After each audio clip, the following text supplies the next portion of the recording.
നമസ്കാരം, സിറ്റി ന്യൂസിലേക്ക് സ്വാഗതം. പെരിഷബിൾ ഫുഡ് അല്ലെങ്കിൽ കേടുവന്ന് നശിച്ചു പോകുന്ന ഫുഡ് എന്ന പേരിൽ ഫ്രൂട്ട്സ് തൊഴിലാളികളുടെ അവകാശങ്ങൾ നിഷേധിക്കാൻ കഴിയില്ലെന്ന് M A. Kareem. Fruit shop workers union (STU) സമരപ്രഖ്യാപന കൺവെൻഷൻ ഉദ്ഘാടനം ചെയ്യുകയായിരുന്നു അദ്ദേഹം.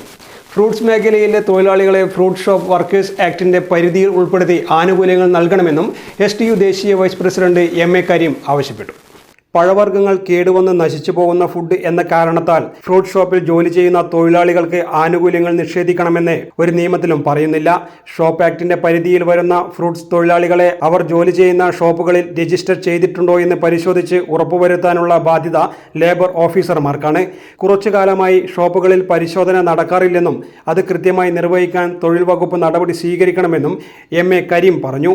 ഇവിടെ ലേബർ ഡിപ്പാർട്ട്മെന്റിന് ഗവൺമെന്റ് അനാസ്ഥയാണ്.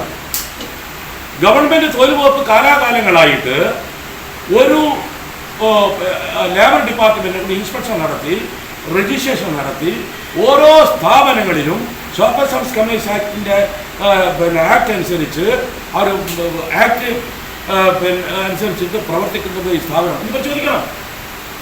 അങ്ങനെ പരിശോധിക്കുന്നില്ലെങ്കിൽ പരിശോധിപ്പിക്കാൻ ആവശ്യമായിട്ടുള്ള വിശദീകരിക്കണം. എന്റെ ഉത്തരവാദിത്തമാണത്. അത് ഈ ഗവൺമെന്റ് വീഴ്ചയാണ്.